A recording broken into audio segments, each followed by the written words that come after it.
সূরা আল কমর। বিসমিল্লাহির রহমানির রহিম। রহমান রহিম আল্লাহ তাআলার নামে। ইকতারাবাতিস সাআতু ওয়ানশাক্কাল কমর।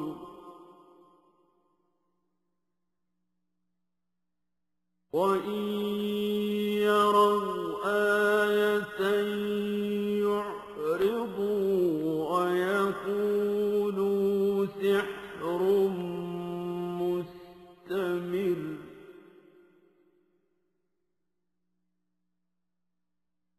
وَكَذَّبُوا وَاتَّبَعُوا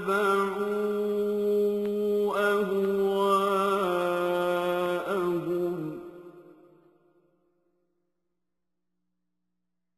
وَكُلُّ أَمْرٍ مُسْتَقِرٌّ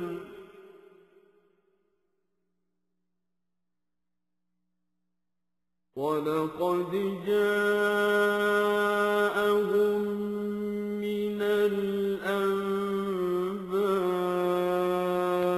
مَا فِيهِ مُزْدَجَرٌ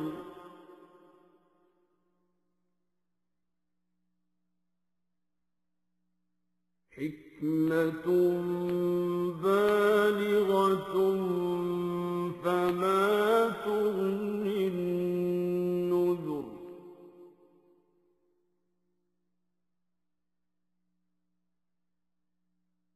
فَتَوَلَّ عَنْهُمْ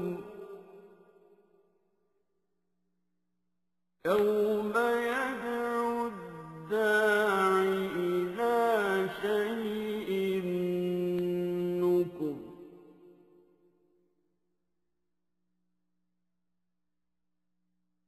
خُشَّ عَنْ أَبْصَارُهُمْ يَخْرُجُونَ مِنَ الْأَجْدَاثِ كَأَنَّهُمْ جَرَادٌ مُّنتَشِرٌ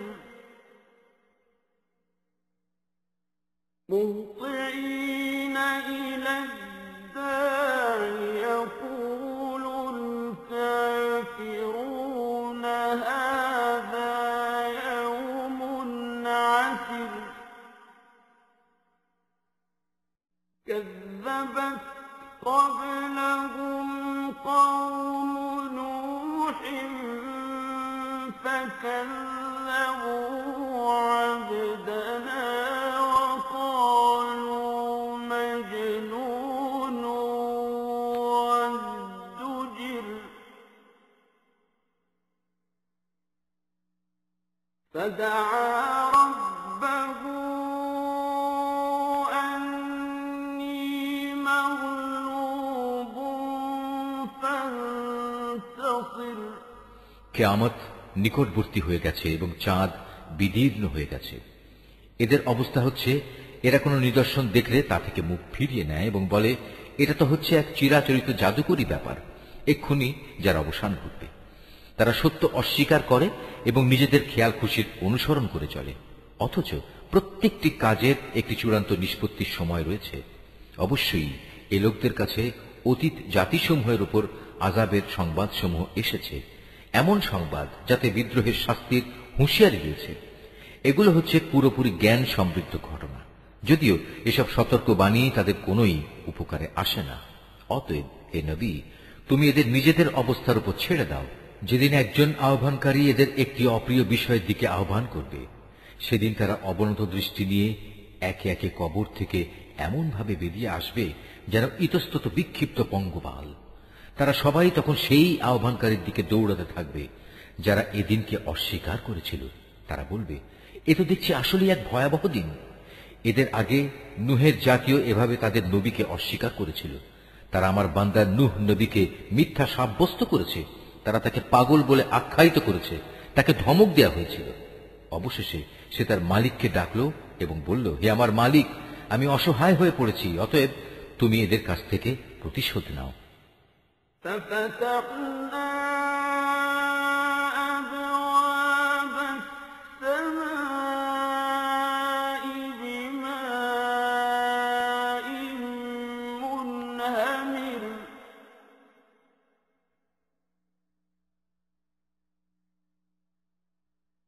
وفجرنا الأرض عيونا فالتقى الماء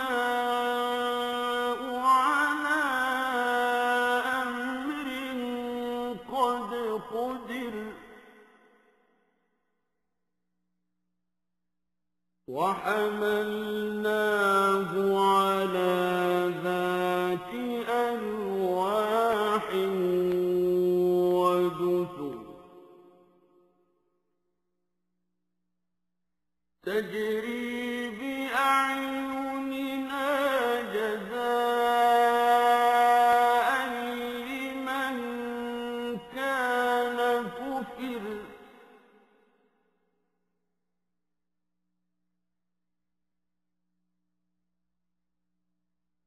ولقد تركناها آية فهل من مدكر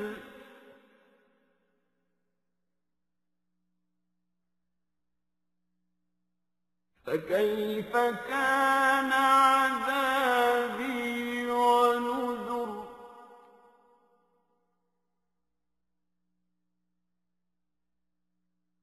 ولقد يسرنا القرآن للذكر فهل من مدكر এরপর আমি তার ডাকে সাড়া দিলাম এবং প্রবল বৃষ্টির পানি বর্ষণের জন্য আসমানের দ্বারসমূহ খুলে দিলাম। ভূমির স্তর বিদীর্ণ করে তা পানির প্রচন্ড প্রস্রবণে পরিণত করলাম। অতঃপর আসমান ও জমিনের পানি এক জায়গায় মিলিত হল এমন একটি কাজের জন্য যা আগে থেকে ঠিক করে রাখা হয়েছিল। তখন আমি তাকে কাঠ ও পেরেক নির্মিত একটি যানে উঠিয়ে নিলাম, যা আমার প্রত্যক্ষ দৃষ্টির সামনে ধীরে ধীরে বয়ে চলল।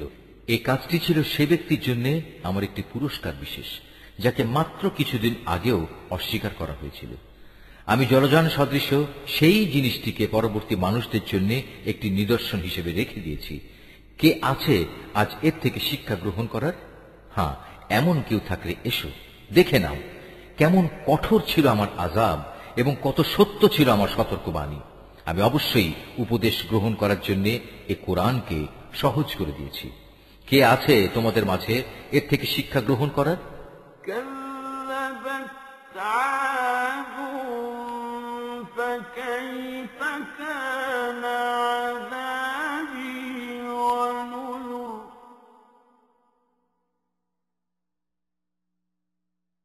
إنا أرسلنا عليهم ريحا صرصرا في يوم نحس مستمر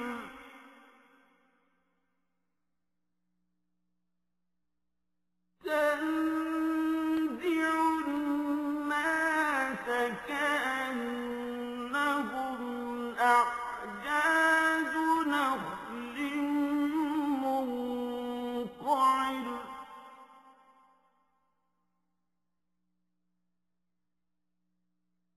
فكيف كان عذابي ونذر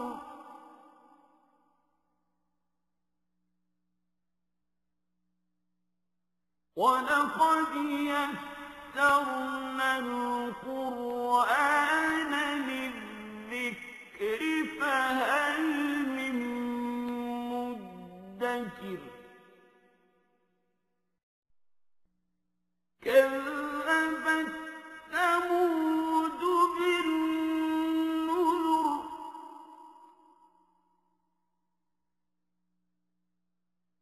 فقالوا أبشرا منا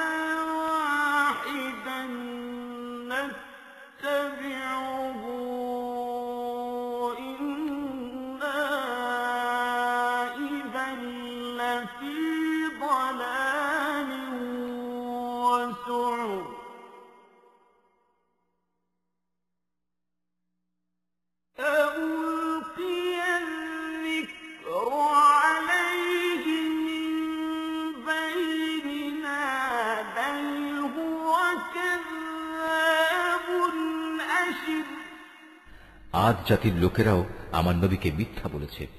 তোমরা দেখে নিতে পারো তাদের প্রতি আমার আযাব কেমন কঠোর ছিল এবং কত সত্য ছিল আমার সতর্কবাণী। এক স্থায়ী কুলক্ষণের দিনে আমি ওদের উপর প্রবল বায়ু প্রেরণ করেছিলাম, যা মানুষদের এমন ভাবে ছুঁড়ে ছুঁড়ে নিক্ষেপ করছিল যেন তা খেজুর গাছের এক একটি উৎপাটিত কাণ্ড।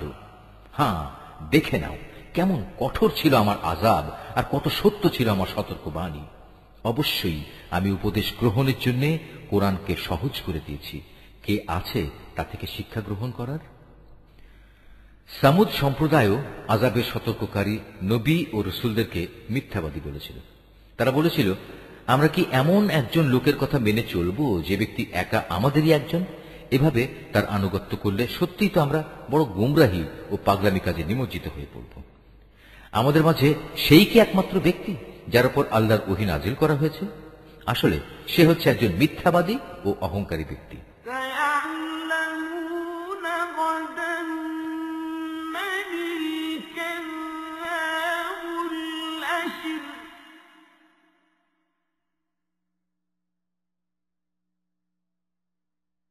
إنا مرسل الناقة فتنة لهم فارتقبهم واصطبر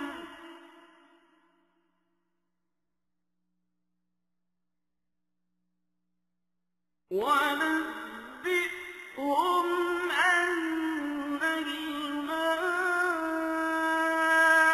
قسمة بينهم كل شرب محتضر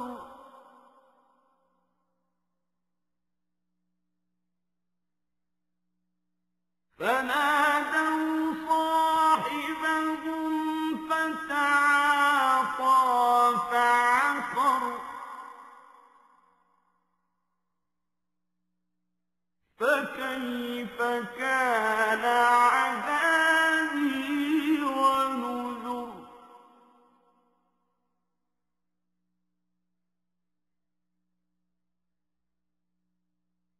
إنا أرسلنا عليهم صيحة واحدة فكانوا كهشيم المحتضر আগামীকাল মহাবিচারের দিন তারা ভালো করে এটা জানতে পারবে কে ছিল তাদের মধ্যে মিথ্যাবাদী ও অহংকারী ব্যক্তি। আমি অচিরেই তাদের পরীক্ষার জন্য একটি উষ্ট্রি পাঠাবো। তুমি একান্ত কাছে থেকে তাদের দিকে লক্ষ্য করো এবং একটুখানি ধৈর্য ধরো এবং তাদের পরিণামটা দেখো। তাদের বলে দাও, কুয়ার পানি অবশ্যই তাদের ও উষ্ট্রির মধ্যে ভাগ করে দেওয়া হয়েছে এবং তাদের সবাই পালাক্রমে কুয়ার পাশে হাজির হবে। পরিশেষে তারা বিদ্রোহ করার জন্য তাদের এক বন্ধুকে ডেকে আনলো। সে উষ্ট্রিকে ছুরি দিয়ে আক্রমণ করলো এবং সেটির পায়ের নলি কেটে ফেলল। হ্যাঁ, অতঃপর তোমরাই দেখেছ কেমন ছিল আমার আযাব, কত সত্য ছিল আমার সতর্কবাণী। অতঃপর আমি তাদের উপর প্রেরণ করলাম মাত্র একটি গর্জন। এতেই তারা শুষ্ক শাখা পল্লব নির্মিত জন্তু জানোয়ারদের দলিত খোয়ারের মতো হয়ে গেল। ولقد يسرنا القرآن للذكر فهل من مدكر كذبت قوم لوط بالنذر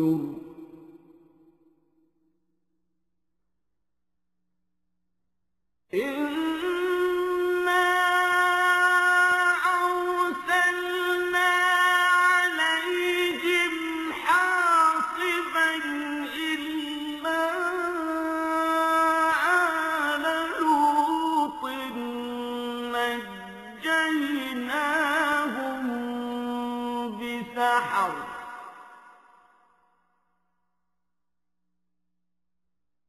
نعمة من عندنا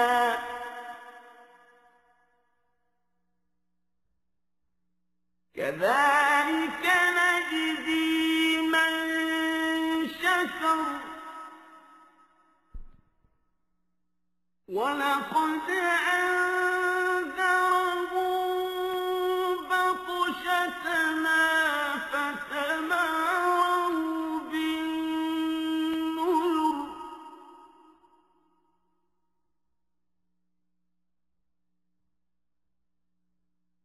ولقد راودوه عن ضيفه فطمسنا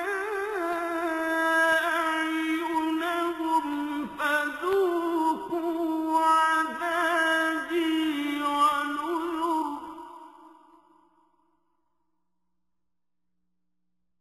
ولقد صبحهم بكرة عذاب مستقر فذوقوا عذابي ونذر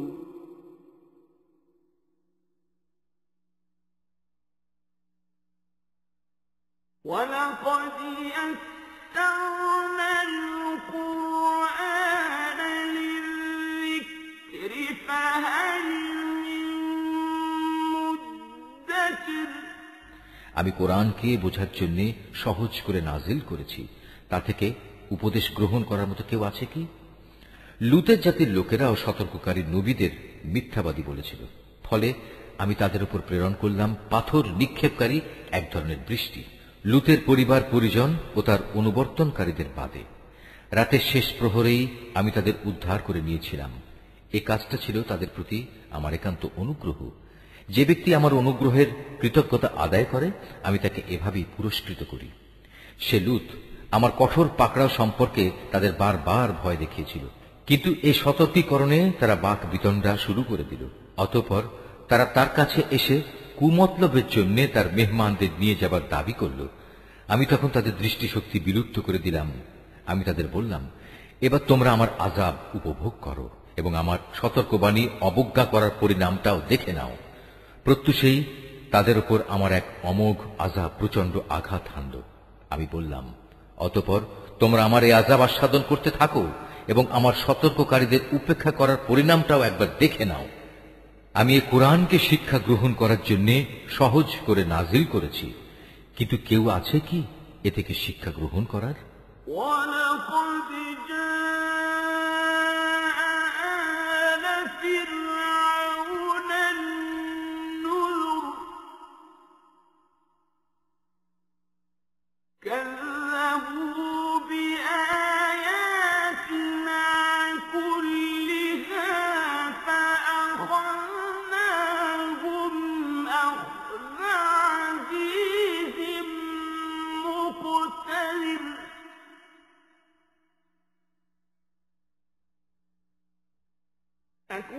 أكفاركم خير من أولئكم أم لكم براءة في الزبر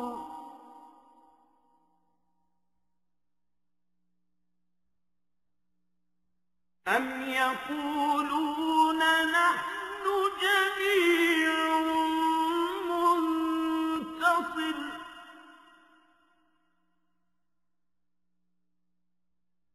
سيهزم الجمع ويولون الدبر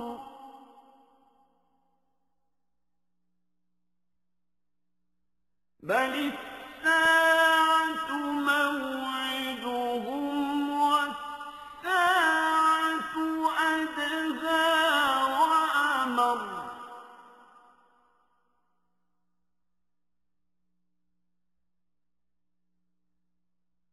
إن المجرمين في ضلال وسعر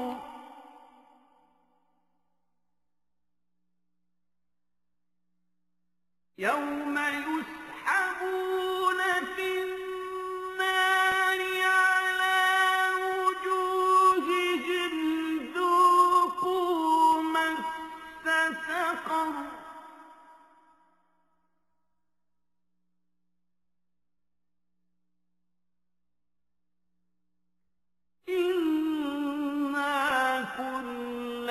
شيء خلقناه بقدر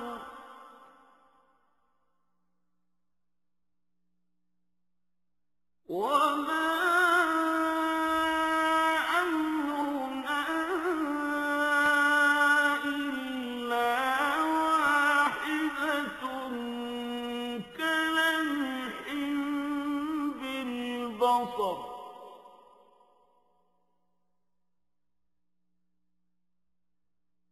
ولقد أهلكنا أشياعكم فهل من مدكر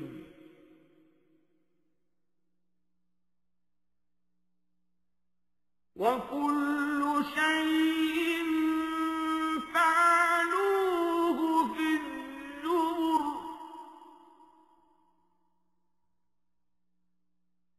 وكل صغير وكبير مستقر